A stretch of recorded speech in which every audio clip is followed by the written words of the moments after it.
Hey guys, welcome back. I hope you are having an amazing day.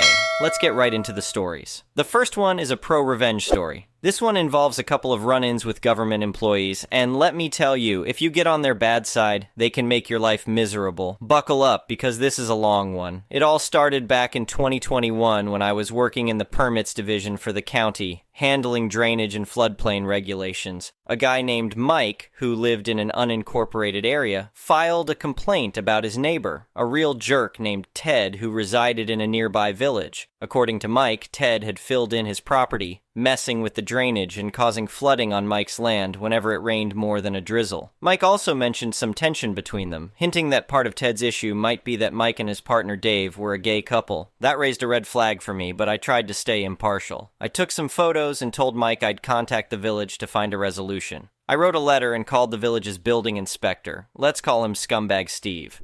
This guy told me the village could do whatever they wanted and there was nothing I could do to stop Ted.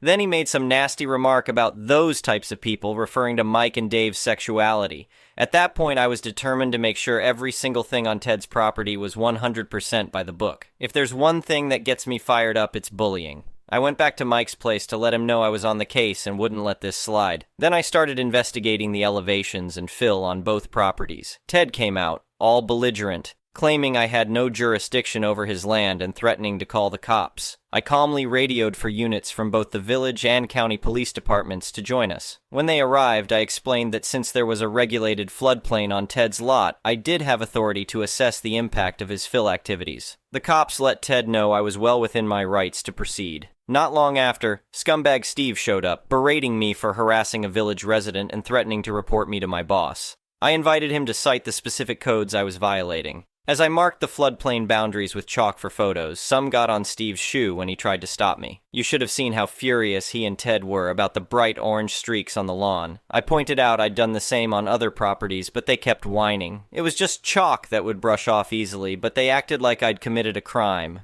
Here's where it gets juicy. I found 2 major violations on Ted's lot fill placed in the floodplain and a shed built partially within it. Both big no-nos under federal law. So, the solution had 2 parts.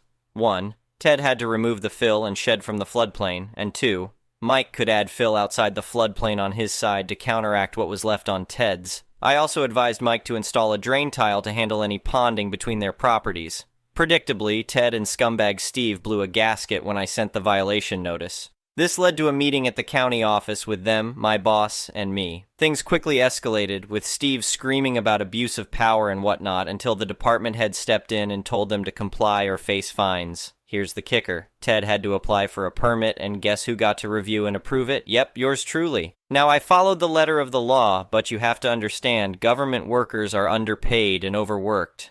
Funny how Mike's permit sailed through with no issues, while Ted's got scrutinized to the last detail. Could I have been abusing my authority a bit? Maybe, but my turnaround times were well within acceptable limits. It's not my fault they filed incorrectly 3 times before finally getting it right. If they'd come to the office for assistance like everyone else, I would have helped ensure a smooth first submission. But since they wanted to be difficult, I didn't cut them any slack. Long story short, the situation got resolved, but it took way more effort than necessary. The moral?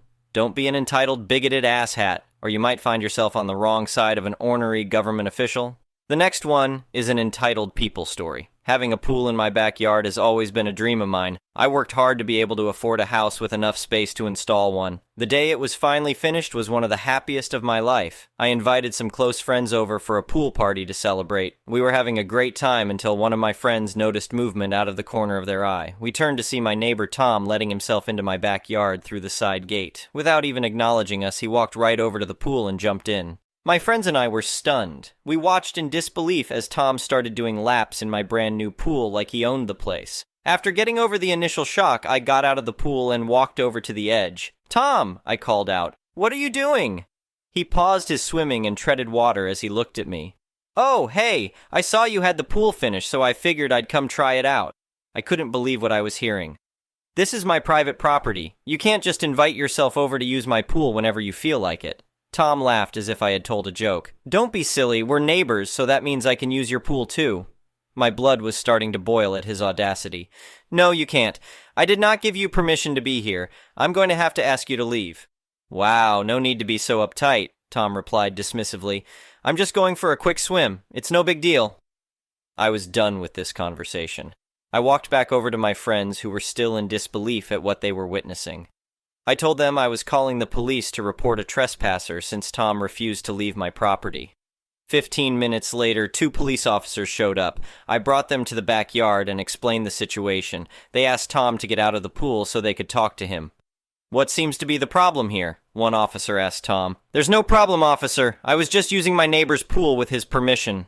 Tom lied through his teeth. I spoke up immediately. "That is absolutely not true. I never gave him permission to be here. I want him removed from my property for trespassing." The other officer turned to me. "Can you confirm this is your property?" I nodded and provided my ID and paperwork showing I owned the home. The officers accepted that as proof and turned their attention back to Tom. "Sir, the homeowner has made it clear you do not have permission to be here. You need to collect your belongings and leave the premises immediately." Tom scoffed and tried to argue, but the officers stood firm. Eventually, he threw his hands up dramatically, gathered his things, and left, making sure to give me a dirty look on his way out. I thanked the officers for their help. Once Tom was gone, I was able to resume my pool party with my friends. But the whole experience left a bad taste in my mouth. This was not the first time Tom had invited himself onto my property without permission. In the past, he's come into my backyard to use my grill or lounge on my patio furniture. Each time I've asked him to leave, but he always acted offended, as if I was being unreasonable. It was clear Tom had no respect for personal property or boundaries. I worried that even though the police removed him today, he would continue trespassing to use my pool whenever he felt like it. I decided to take further action to make sure that didn't happen. The next day, I had a trespass notice drawn up that prohibited Tom from entering my property without permission. I went over to his house and had him served with the notice. Tom looked surprised when he opened the door and saw the sheriff's deputy there to deliver the legal notice. "You're really doing this just because I used your pool once?" Tom asked incredulously after reading the notice. "This isn't just about the pool," I replied. "You've trespassed repeatedly in the past as well. The notice makes it clear you are not allowed onto my property for any reason without my explicit permission." Tom crumpled up the notice and tossed it aside. "Whatever, man, this is ridiculous." He tried to close the door, but I stopped him. "Make sure you read that carefully. If you violate the notice, you can be arrested for trespassing." I left feeling confident I had done what needed to be done. Surely a legal notice would make Tom think twice before trespassing again. Of course, I underestimated his sense of entitlement. Just a few days later, I was relaxing in my backyard when I heard noises coming from the pool area. I was stunned to see Tom swimming in my pool yet again. It was like déjà vu. "What on earth are you doing?" I exclaimed. "Did you not get served with a trespass notice barring you from my property?" "Yeah, I got that stupid notice," Tom replied nonchalantly. "I crumpled it up and threw it out. You're being completely ridiculous with this whole thing." I was seeing red. Not only was he trespassing again, but he clearly had zero regard for the law. I immediately called the police and also notified the sheriff's office that the notice had been violated. Within 20 minutes, deputies from the sheriff's office arrived. They walked straight over to Tom, who was still casually swimming laps.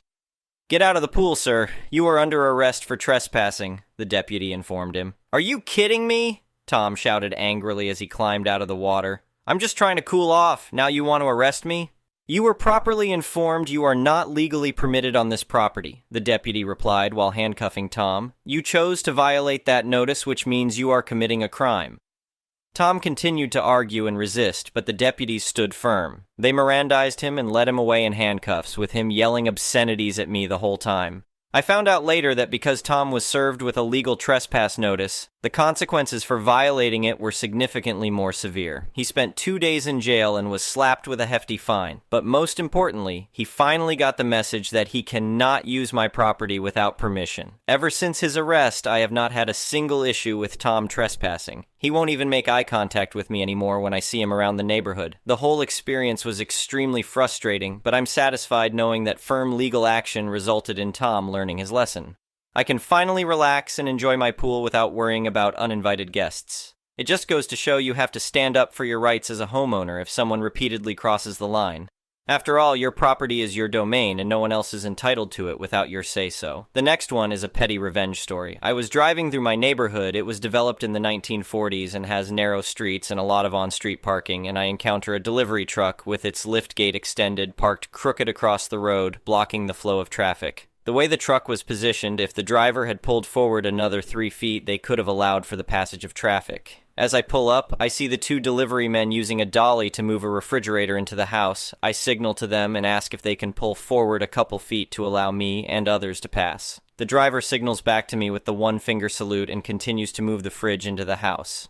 I wait until they're inside and the storm door closes. I jump into the cab, the truck had been left running, and pull the truck forward the few feet necessary. As I exit, I turn the truck off, remove the key, single key, tiny paper fob, and throw the key into the across-the-street neighbor's lot, a few houses down with a terribly unkept yard. As I'm pulling away, the delivery guys come back out of the house. I give them my best Princess Di wave, followed by my own one-finger salute, and kept on driving. The next one is a malicious compliance story. So I worked security for a major military contractor at one point. Our supervisor liked using our random search number as a tool for punishment for perceived grievances with us. Normally, our search number was something around 15, 25, meaning we would only pull over and search every 15th car and every contractor truck. It was very cold and very miserable in the mornings when we would suddenly have a couple hundred employees and contractors show up between 0500 0800. This day, our supervisor got upset because when he came in at 0400 for his day shift, he was the 15th car, deciding that he must now ruin everyone else's day, even though we did our best to search his vehicle promptly, but completely, so he couldn't say we weren't doing the searches completely. So he set the day shift search number to 3, so we complied. There was only enough room for 3 cars, trucks to be pulled over at once, and once that was done, we would usually stop searches until the others were completed, keeping traffic moving. Not today. This time, we filled the search area and then stopped traffic until all 3 vehicles were cleared, then allow 2 cars through, pull over the third, allow 2, pull third, allow 2, pull third, stop all traffic, and start searches. We ended up with a line of cars waiting to get into the plant that went 2 miles long. It got so long the local police got involved up the road as people were blocking traffic in some intersections. Then came the phone call from a 3-star general that stuck in that said traffic a mile up the road. Suddenly, we were called to cease all searches for the morning. I later heard that it had been too little too late to cancel the ridiculous searches, and our major military contractor lost a $1 billion contract out of the deal. And that supervisor was initially going to be fired, but negotiated his way to just being busted down to a regular guard. We were union, so he started lowest on the seniority chart and got stuck working all the mandatory overtime and all the worst posts, including the one he had made miserable that morning. The next one is an entitled people story. To make note, I was a third-party witness to this. Firstly, allow me to go through the preamble to describing the location, etc. It will make sense in the end, and it will give you a clear picture how the entitlement in the end was a problem. I live in what is known as a block of flats here in the UK, also known as apartments outside the UK. We have 3 blocks of flats at the end of a row of houses. For our use, we have a communal car park with a row of garages splitting it in half. You could practically describe the layout of the car park as the capital letter F. At the bottom of the F is the entrance-exit. In the gap between the 2 horizontal parts of the letter is the row of garages. So basically, the letter F is the space for parking. The gap between the garages and the pavement, sidewalk, was enough for a single car to be parked while cars take turns passing through to reach the top part of the F. As part of the car park, there is a public path leading to the local, public council-owned golf course. You do need to pay to use the golf course, though. So with this public access, during the spring and summer, we do get golfers that park up in our car park and walk onto the golf course to avoid paying to use the golf course. This access also has the nice effect of luring daily dog walkers to come by, whether they live locally or the other side of town, so they come in their car and take up space. My home overlooks the car park. In fact, I could stand out on my balcony and talk to people walking by with their dogs. Well, one day I was in my living room when I started hearing a car horn. I didn't react to it because it's something that happens now and then. People honking their horns instead of using their phone or going to the block of flats to get a person's attention. A few minutes later, the honking starts up again and again. Sometimes it was as if the driver kept their hand on the horn. After about 10 minutes of the constant honking, I decided to be nosy and looked outside. Instantly, I could see what had happened. Someone had parked their Mercedes in the gap at the end of the garages where someone else had parked up against the pavement. So the Mercedes was blocking traffic from exiting the top half of the car park. The honking was a mother, with kids in the car trying to leave. As she was blocked in, she was trying to get people's attention to move their car. I just stepped out on my balcony to watch. Almost 7 minutes later, a man with 2 dogs returned from the golf course. He bundled the dogs into the back of the Mercedes, and as he went for the driver's door, he flipped the middle finger at the mother before reversing, turning around and driving off. The irony is there was enough parking spaces available to park 5 cars. I shook my head and re-entered my home to continue with what I was doing before this. The next one is an entitled Parent's Story. I have posted here before, so maybe this is an update of sorts. My 68-year-old mother is losing her mind. Has been for a while now. We knew she had been conversing with several people online for over a year, most of which claimed to be famous men, and all of which needed money for various things. We had been telling her since December that she was being scammed, tried involving DHR and the agency who helps protect seniors, all falling on deaf ears. Courts won't do anything without a medical diagnosis, neurologist appointments take months, so we're just stuck trying to keep her from self-destructing until then. End of February, she finally admits she needs help. Actually, she called my brother and said she was broke and he needed to fix it, but we'll say that was asking for help. Per the bank, her home was a few hours from going into foreclosure on the day we got the call from her, and her utilities were turned off the very next week. She has over $1,000,000 in credit card debt, most of it from sending these men pictures of every single credit card she has. She also gave them all of her bank account information and sent at least $3,000 in cash via Bitcoin ATMs or prepaid gift cards. I'm not sure I'll ever know exactly what she has spent on them, but I do know she owes $7,000 in taxes this year from all the withdrawals she made to her retirement, which she freely admits she sent to these men. She also still swears every one of them are actually all the celebrities they claim to be, and still truly believes one of them is the love of her life. My brother and I told her the only way we'd help is if she gave us power of attorney, which she did. We then caught up her house payments and reconnected the utilities. I have been going through her bills as I pay all of them and trying to help her budget, including finding her cheaper internet, TV, and cell phone plans so she'll be able to pay her own bills going forward on her fixed income. She has been beyond nasty to me every step of the way, telling me what a disappointment I am and she wishes I was never born. There have been suicide threats, to which she laughed in my face and told the police she would never do anything that dramatic. She calls me almost daily and tells me she fell, only for myself or the ambulance to rush over and have her admit she wasn't actually hurt, but was hoping a trip to the ER would get her pain meds. I took her phone, created a new Apple ID, and had it set so she couldn't text or call anyone not saved in her contacts, and she can't add people or numbers or apps without my approval. Only thing short of changing her number I could do to stop her contact with these scammers. She adamantly refused to change the number because she's had that one for 30 plus years. But she has still been getting hundreds of texts from 6-digit numbers, I'm guessing, because she responded to them in the past, so they were able to get around the block. I have told her 1,000 times not to even open them, delete them, or send them to junk. She had hip replacement surgery this past week. While in the hospital, she received a text telling her she won a free oxygen machine. Call this number to claim your prize. She texts me and tells me she needs to add this number to her phone because it's a home health medical equipment company, and she wants to talk to them about Life Alert, so I add their number. She calls and they tell her she just needs to give them her bank account information to cover the shipping, and she gives it to them. Then she calls to crow about her winnings. I call the same number, and what do you know? I'm also an instant winner if I will just give them my bank account information, hit 0 to speak with a person, and now I've won a free year of DirecTV. Hit 0 again, and now I've won a free year of pest control from Terminix if I just enter my bank account information. So a total scam that my mother has again fallen for while laying in her hospital bed recovering from surgery.